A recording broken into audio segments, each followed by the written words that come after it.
Di balik ocehan Anies dan kroni-kroninya, Presiden Jokowi sudah tahu kok. Intinya Anies CS mau tutupi mega korupsi 8 triliun.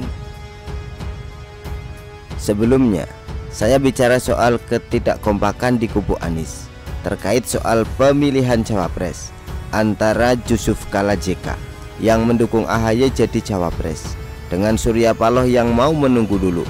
Kemarin-kemarin gak kompak, sekarang berubah jadi kompak, sama-sama berisik menyerang Presiden Jokowi. Rame-rame, keroyokan, menyerang pembangunan, menyerang kebijakan Presiden Jokowi.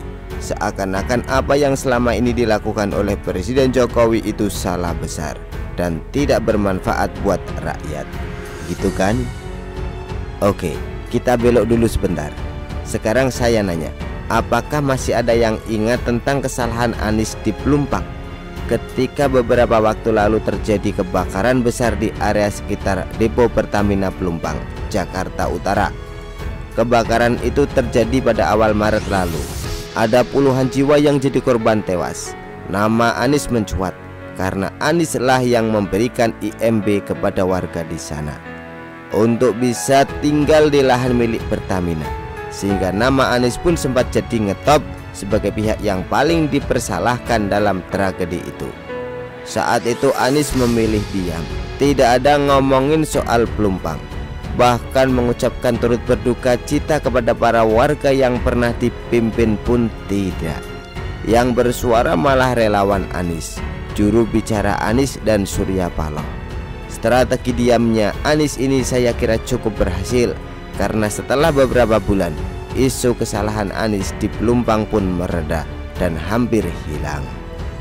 Di sini kita melihat jalankannya sebuah strategi untuk melindungi citra Anies sebagai capres. Isu yang mengancam kredibilitas Anies dapat diredam dengan cara Aniesnya diam, sedangkan yang bersuara adalah pihak lain saja, seperti jubir, relawan dan pihak partai, yakni Nasdem. Cara ini berhasil, walaupun bakal jadi rekam jejak Anies. Tapi yang penting, nama Anies tidak lagi dikaitkan dengan tragedi kebakaran Pelumpang. Kenapa berhasil? Karena kesalahan Anies itu sifatnya tidak langsung, bukan dia yang menyebabkan kebakaran itu. Perkara ini tentu lebih ringan ketimbang korupsi.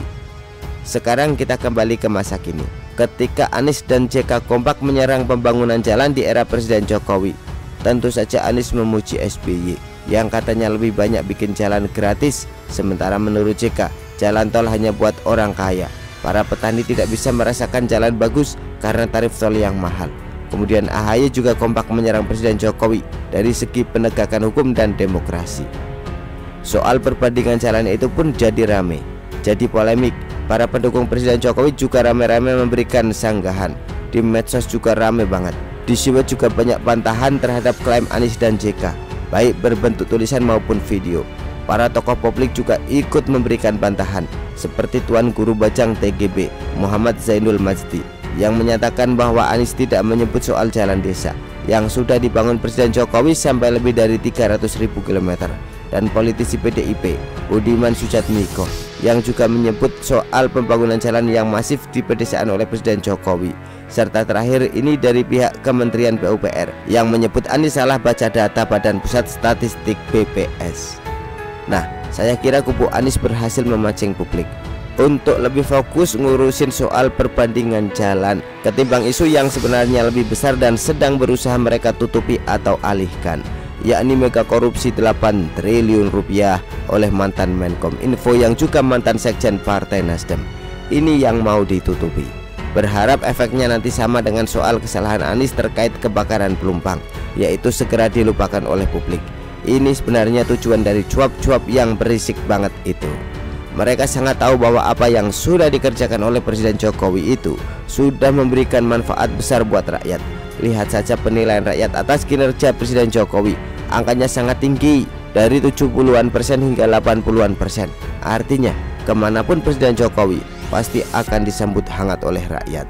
Mereka tahu bahwa Anies, JK, AHY, Surya Paloh dan siapapun di kubu Anies tidak akan sanggup mengalahkan kepuasan rakyat ini. Gak bakal sanggup.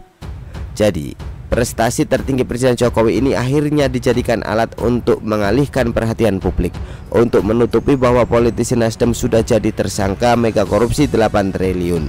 Sebelumnya, pihak Nasdem berusaha memakai strategi playing victim, berlagak jadi korban. Surya Paloh tidak memecat Johnny G. Plate dan malah memberikan bantuan hukum, bahkan menyebut Johnny G. Plate terlalu mahal untuk diborgol, menunjukkan ketidakpercayaan terhadap tuduhan korupsi itu. Ternyata cara itu tidak berhasil. Buat publik, korupsi ya korupsi. Dulu ada menteri dari PDIP yang jadi tersangka korupsi, lalu langsung dipecat dari PDIP. Tidak ada pembelaan dari PDIP maupun dari Presiden Jokowi. Publik taunya ya begitu harusnya kan. Daripada makin blunder, diambillah langkah-langkah yang dinilai jitu untuk mengalihkan isu dari Nasdem ke Presiden Jokowi. Caranya, ia menyerang prestasi Presiden Jokowi dibandingkan dengan SBY. Operasi cuap-cuap jualan kecap sampai berisik pun diambil. Gak peduli bahwa strategi itu bakal membuka aib sendiri, yang penting berisik dulu, bikin ramai, bikin polemik, sehingga perhatian publik teralih ke urusan jalan gratis. Bahkan dalam acara Milad PKS yang jadi panggung buat Anies, JK dan AHY menyerang Presiden Jokowi. Nasdem terlihat menyembunyikan diri. Surya Paloh tidak hadir waktu itu. Perwakilannya pun bicara minim saja, agar publik tidak fokus ke Nasdem. Diharapkan publik jadi fokus ke omongan Anies, JK dan AHY, sekalian melupakan mega korupsi 8 triliun. Bahkan besoknya, di acara bersama para relawan, Anies kembali menyerang Presiden Jokowi dan Capres PDIP, Ganjar Pranowo. Anies bicara soal mafia-mafia dan menyindir hobi jogging Ganjar. Sekarang, pengusung Anies memang punya PR besar, melepaskan atau memisahkan citra capresnya dari kasus mega korupsi 8 triliun. Padahal menurut Surya Paloh, menghilangkan cap politik identitas dari Anies saja sudah berat, apalagi menghilangkan citra korupsi. Sudah terbayang di benak Nasdem, partainya bernasib sama dengan kondisi Partai Demokrat pada pemilu 2014 dan 2019. Dari perolehan angka 20-an% pada pemilu 2009, kemudian anjlok jadi separuhnya, 10-an% pada pemilu 2014, dan makin anjlok pada pemilu 2019. Semua kan gara-gara kasus korupsi oleh kader Demokrat. Belum lagi penilaian terhadap SBY yang sempat anjlok hingga 50-an% menjelang habis masa jabatannya. Ini data dari SMRC ya. Membandingkan SBY dan Jokowi, ya jadi jomplang sih sebenarnya. Menjelang akhir masa jabatan, Jokowi makin disegani rakyat, SBY sebaliknya. Kubu Anies bukannya nggak tahu, mereka tahu kok. Nggak apa-apa, aib sendiri jadi kubuka. Yang penting perhatian publik teralihkan dari kasus mega korupsi 8 triliun. Resikonya besar kan sebenarnya, tapi demi tujuan akhir, demi keberhasilan pencapresan Anies, ya dijalankan saja. Nggak peduli datanya benar atau bohong, pokoknya gaspol serang Presiden Jokowi. Dikira Presiden Jokowi nggak paham ya? Ya paham dong, makanya dibiarkan saja itu Anies, JK dan AHY cuap-cuap berisik. Toh kasus korupsi jalan terus dan tidak bakal dilupakan oleh publik. Begitulah kura-kura artikel dari Shio.com, ditulis oleh Nina Nur. Bagaimana menurut Anda?